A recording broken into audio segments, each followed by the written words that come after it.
This is Miranda, and it is official that 1917 is full of turmoil. Today marks the day that 33 years ago, Tsar Alexander II was assassinated by the revolutionary group People's Will. In the events leading up to his assassination, the universities became the hub for students to be exposed to anti-Tsarist regime propaganda. As a result, student organizations were created. This culminated in his assassination, and afterwards, they became illegal. This didn't settle well with the students, however, and on February 8th of that year, they came onto the streets as an excuse to celebrate the founding of St. Petersburg University. But in reality, these students wanted to protest the strict educational reforms. This did not settle well with the authorities. In fact, they even asked a university law professor to issue several warnings and publish them in the press. And also, you have the police use any means necessary to establish peace. This led to 2 days' worth of assemblies in which students did not want to back down and voted to strike until the authorities respected them.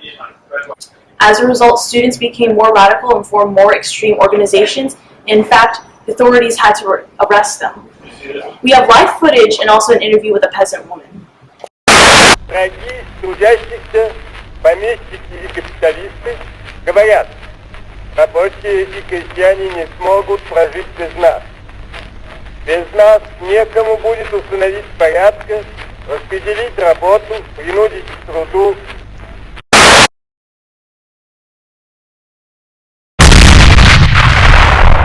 We are here, live on the scene, to talk with a rural peasant to get a little bit of insight from someone who's not a revolutionary or an urban worker, and to know what is going on. Also, we have a few questions for you. Do you know about the origins of the Bolsheviks?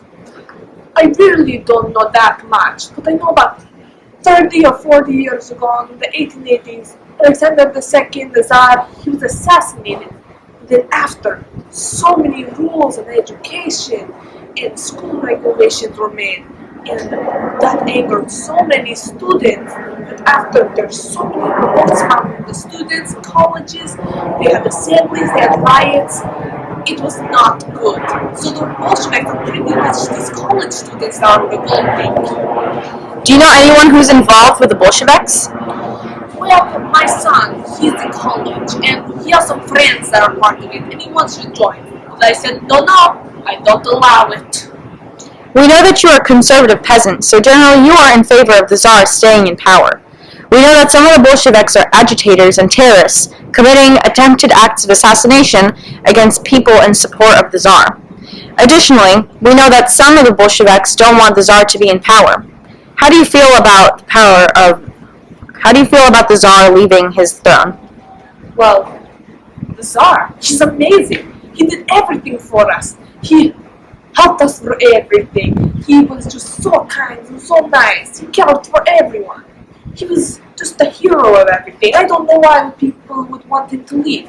He's pretty much the most amazing man ever. Okay, thank you.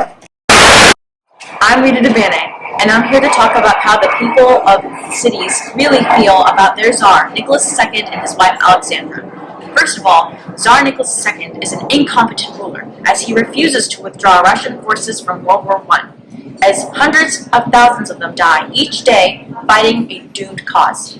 Additionally, he wastes time by traveling to the front lines in order to oversee a losing battle instead of addressing problems that are happening at home, like the increasing inflation, multiple strikes, and the desertion of soldiers. Additionally, his wife Alexandra is proven to be as incompetent of a ruler as he is. First of all, she's enamored by the self-proclaimed mystic, the crazy monk Rasputin, who supposedly can cure her hemophiliac son, Alexei.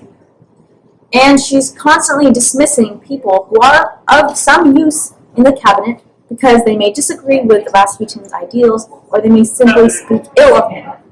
Additionally, she constantly appoints new people to the cabinet who, like him, are incompetent of ruling. We'll be back with more after the commercial break. It's a cold day in the Russian rural farms, and this peasant is hungry and has nothing to eat. What are they to do? Have no fear, the traditional Russian dish kasha is here.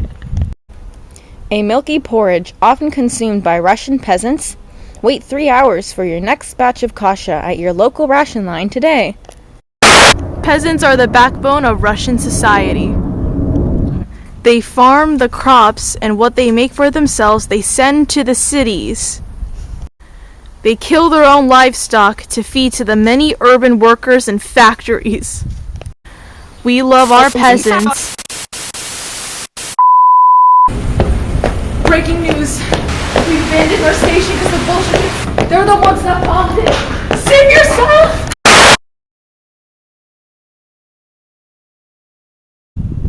A traditional milky porridge often eated.